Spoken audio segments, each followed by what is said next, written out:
طریقے سے کہ نیا فطور آیا ہے اے آئی کا، جو چیزوں کا لینا دینا کسی حقیقت سے ہوتا ہی نہیں ہے، وہ بھی وہ چیز بنا کے آپ کے سامنے جو ہے وہ پیش کر رہا ہوتا ہے۔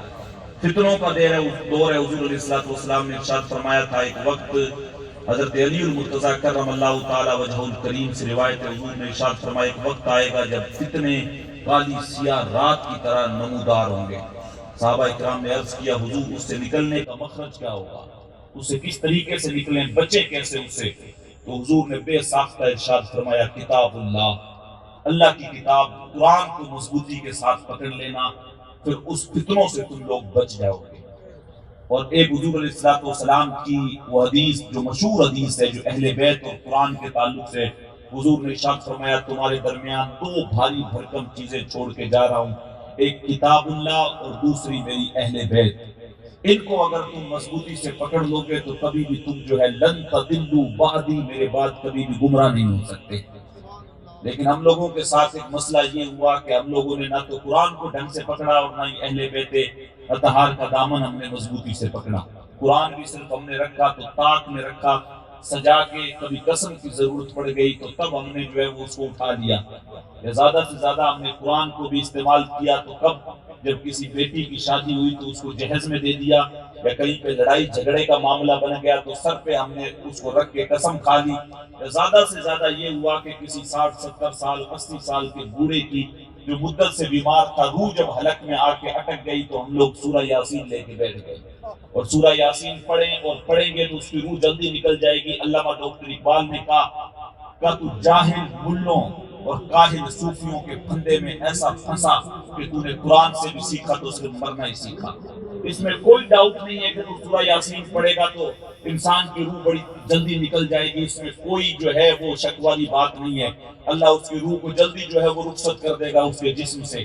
لیکن تیری قسمت پہ اور تیری جو ہے وہ فکر پہ افسوس ہوتا ہے کہ تو نے قرآن سے بھی سیکھا تو صرف مرنا ہی سیکھا۔ وہ قرآن جس کا ایک ایک حرف تجھے زندگی بخش رہا تھا، کاش کہ جس قرآن سے تو نے مرنا سیکھا اس سے تو نے جینا بھی سیکھ لیا ہوتا۔ قرآن کا تو ایک ایک حرف تجھے زندگی بتا رہا تھا۔ قرآن کا ایک مصر میں رہا ہوں تو وہاں پہ ایک مزار تھی، عبداللہ تستری نام سے ایک بزرگ، ان کے تعلق سے داتا علی حجویری نے کشف المحجوب کے اندر لکھا ہے اور کئی ایک دوسروں نے بھی لکھا ہے کہ ان کا معاملہ یہ تھا، وہ جنگل کے اندر رہا کرتے تھے۔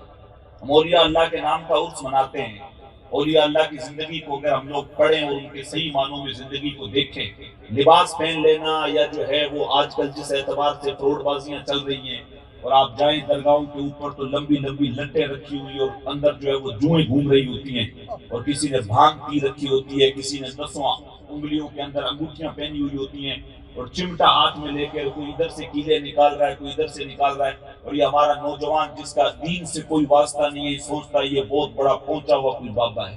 پہنچا ہوا بابا نہیں، اس نے بھانگ پی رکھی ہے، اس کو چکر آ رہے ہیں، اس لیے وہ جو ہے وہ الگ الگ طریقے سے جو ہے وہ نئے نئے ڈرامے کر رہا ہے۔ اللہ والوں کی شان تو یہ نہیں ہوتی، حدیث میں بھی بتایا گیا اللہ والے کون ہوتے ہیں، کہا جب تم انہیں دیکھو تو تمہیں اللہ کی یاد آ جائے۔ اللہ والے تو وہ ہوتے ہیں جن کے چہرے کو دیکھ کے تمہیں اللہ کی یاد آ جائے۔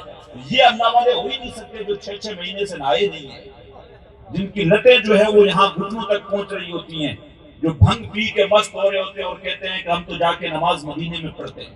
تو نماز مدینے میں پڑھ رہے ہو تو تم بھی مدینے چلے جاؤ، یہاں کیا کر رہے ہو؟ ہم لوگ ایک ایسی زندگی جی رہے ہیں جہاں پہ ہم لوگوں کو حقیقت سے سامنا تو ہوتا ہے لیکن ہم لوگ اس کو ایکسیپٹ کرنا نہیں چاہتے ہیں، ہم لوگ اس کو قبول کرنے کی جو ہے وہ کوشش نہیں کرتے ہیں، اور آنکھیں بند کر کے ہم لوگ جو ہے وہ زندگی گزار رہے ہوتے ہیں۔ وہ عبداللہ تستری کے تعلق سے وہ جنگل میں رہا کرتے تھے، جنگل میں رہتے تھے، لوگ اٹھے اور لوگ اٹھ کے گئے، جا کے انہیں کہنے لگے حضرت یہ کیا کر رہے ہیں آپ، جنگل کے اندر زندگی گزار رہے ہیں، آئے نا شہر میں چلیں، شہر میں آپ کے مزاج کے لوگ بھی ملیں گے، آپ کے ساتھ بیٹھنے والے بھی ملیں گے، یہاں پہ آپ تنہا رہتے ہیں، یہاں پہ کیا کر رہے ہیں؟ تو وہ کہنے لگے تمہیں کس نے کہا میں تنہا رہتا ہوں، میں تو کوئی تنہا نہیں رہتا، میں تو ہمیشہ جو ہے وہ اپنے رب کے ساتھ رہتا ہوں۔ کہا کس طریقے سے؟ کہا جب میری باتیں مجھے اپنے رب کو سنانے کو من کرتا ہے تو میں نماز میں کھڑا ہو جاتا ہوں، اور جب اس کی باتیں سننے کو من کرتا ہے تو میں قرآن کھول کے بیٹھ جاتا ہوں۔ میں تو لمحہ لمحہ اپنے رب کے ساتھ رہتا ہوں، تمہیں کس نے کہہ دیا میں تنہا رہتا ہوں؟ حبل ممدود من السماء، قرآن کے تعلق سے آیا یہ وہ اللہ کی طرف سے لٹکتی ہوئی رسی ہے جس کا ایک سرا تمہارے رب کے دست قدرت میں، دوسرا تمہارے ہاتھوں میں۔ لیکن ہم نے اس قرآن سے بھی سیکھا تو صرف مرنا ہی سیکھا. اس قرآن سے ہم نے کبھی زندگی تلاش کرنے کی کوشش ہی نہیں کی. ہم لوگ فرض علوم کو چھوڑ کے، واجبات کو چھوڑ کے، سنت مؤکدہ کو چھوڑ کے مباح اور مستحب عمل کے پیچھے ایسے پڑے، اس کو ایمان کی پہلی شرط بنا لی. اور ان بزرگوں کی زندگی کو ہم نے صحیح معنوں میں کبھی پڑھنے کی کوشش ہی نہیں کی. اتنی آسانی کے ساتھ لوگ کوئی آج یاد نہیں رکھتے. حضور غوث اعظم کی زندگی پڑھیں. اللہ تبارک و تعالیٰ نے بھی جو ہے وہ ان کی نشانیاں قرآن میں بیان کی. آج تو ہم تو گھنٹوں چوکوں اور چوراہوں پہ بیٹھ کے جو ہے وہ کھڑے ہوتے اور اپنا وقت برباد کر دیتے ہیں. لیکن ان کے تعلق سے اللہ تبارک و تعالیٰ نے سورہ فرقان میں ارشاد فرمایا وَعِبَادُ الرَّحْمَٰنِ الَّذِينَ يَمْشُونَ عَلَى الْأَرْضِ هَوْنًا وَإِذَا خَاطَبَهُمُ الْجَاهِلُونَ قَالُوا سَلَامًا.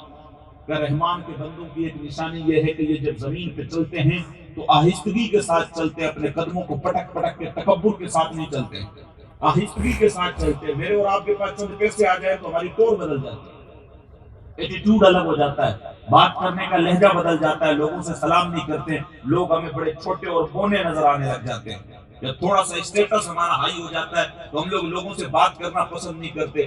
نئے جوتے بھی لینا تو ہم لوگ روڈ پہ پٹک رہے ہوتے ہیں سامنے والے کو پتہ لگے. میرے جیسا بندہ کوئی آئی فون لے لے تو پھر ہاتھ میں لے کے گھوم رہا ہوتا ہے لوگوں کو دکھانے کے لیے کہ اس نے 16 پرو یا 17 پرو میکس لے کے رکھا ہے. لوگوں کو پتہ لگنا چاہیے جب بھی نیا اپڈیٹ ورژن آتا ہے حضرت پہلے دن اس کو خرید لیتے ہیں. لوگوں کو لگنا چاہیے حضرت کے پاس پیسے. ہم لوگوں کا معاملہ یہ ہے کہ ہم لوگ تکبر کے اندر زندگی جینے کے عادی ہو گئے. تھوڑی سی چیز آئے گی ہم لوگ دکھائیں گے. ہم لوگ جمعے والے دن مسجد کے اندر جو اس میں جو ڈبہ لے کے گھوم رہے ہوتے ہیں اس میں بھی ہم لوگ 10 روپے ڈالتے ہیں اور وہ بھی پرانا نوٹ اور دکھا کے ڈالتے پاس والے کو کہ میں نے 10 روپے اللہ کے نام پہ دیے ہیں. یہ ہماری حالت ہے دین کے نام پہ. وہ آج کل تو سکوں کا دور ختم ہو گیا ورنہ پہلے سکہ بجا کے ڈالتے تھے. اور اگر کوئی 50,000 روپے کی مسجد میں رسید کٹوا دے اور اسے جمعے والے دن پہلی صف میں جگہ نہ ملے تو صحیح صاحب وہ ناراض ہو جاتا ہے. تو میں نے تو تمہیں بڑے والی قالین دی تھی، تم لوگ مجھے پہلی صف میں جگہ ہی نہیں دیتے. حالانکہ اس کو اصول ہی پتہ نہیں ہے یہ اللہ کی بارگاہ وہ بارگاہ ہے کہ یہاں پہ جو پہلے آ گیا اس کو پہلی صف میں جگہ ہے. اگر وقت کا بادشاہ بھی ہے اور جوتیوں والی جگہ تک مسجد بھر چکی ہے تو کسی کو اجازت نہیں ہے کہ وہ لوگوں کی گردنیں پھاندتا ہوا آگے آئے، وہ جوتیوں والی جگہ کھڑے ہو کے نماز پڑھے. اسی لیے تو کہا تھا ایک ہی صف میں کھڑے ہو گئے محمود و ایاز، نہ کوئی بندہ رہا نہ کوئی بندہ نواز. رب کی بارگاہ. لیکن ہم نے دین کو سمجھا ہی نہیں، ہم نے سمجھنے کی کوشش ہی نہیں کی. ہم نے اپنے اعتبار سے دین کو کھڑ لیا. ہم نے جو چیزیں ہمیں اچھی لگی وہ کہتے ہیں میٹھا میٹھا کھاتے گئے اور کھارا کھارا تھوکتے چلے گئے. ہم لوگ اپنے اعتبار سے سیٹ اپ ہم لوگوں نے تیار کیا اور اسی اعتبار سے ہم لوگ جو ہے وہ زندگی جینے لگ گئے. لیکن اللہ والوں کی زندگی سے ہم نے کبھی سیکھنے کی کوشش ہی نہیں کی. ان کے تو زخم بھی آتے تھے تو پھر بھی جو ہے وہ اس تک نہیں کرتے تھے. ان کو تو اگر جو ہے وہ مصیبتیں بھی پہنچتی تھی تب بھی ان کی زبان سے اس تک نہیں نکلتا تھا. تکبر نام کی تو چیز ہی نہیں تھی، گھمنڈ تو تھا ہی نہیں. زندگی میں جب چلتے تھے راستے کے اندر تو گردن کو جھکا کے چلا کرتے تھے، گردن کو جھکا کے چلا کرتے تھے. اور ان کا معاملہ یہ ہے، بزرگان دین نے کہا ہے، ان کا معاملہ اپنے آپ کو رب کی بارگاہ میں پیش کرنے کے بعد کیا کرتے تھے. کسی نے کہا تھا تن تندور ہڈاندا بالن اسی ہاواں نال تپایا، کپ کپ مکھیاں پیڑے کیتے اتل صبر پلیٹھن لایا، تن دی ہانڈی من دا سالن اتو لون صبر دا پایا. اور پھر لاسٹ میں کہتے ہیں اے تن میرا جتی ہوئے تے میں قدمی یار دے آواں، نی مینوں مارو مارو مار مکاؤ نہ کوئی عذری پیش لے آواں، یہ سونا ہی میرا دکھ وچ راضی میں سکھ نو چلے پاؤں. ان کا معاملہ یہ ہوتا تھا کہ اگر میرا مالک میرے دکھ میں راضی ہے تو سکھ کا میں نے کیا کرنا، اٹھا کے اس کو چولہے میں ڈال دو. لیکن ہم لوگوں کو جب بھی کوئی تھوڑا سا جھٹکا لگتا ہے فوراً شکوے کی زبان کھل جاتی ہے، سب سے پہلے شکوا کرنے لگ جاتے ہیں. علامہ ڈاکٹر اقبال نے بھی شکوا کیا لیکن جب جواب شکوا آیا تو سارا نشہ اتر گیا.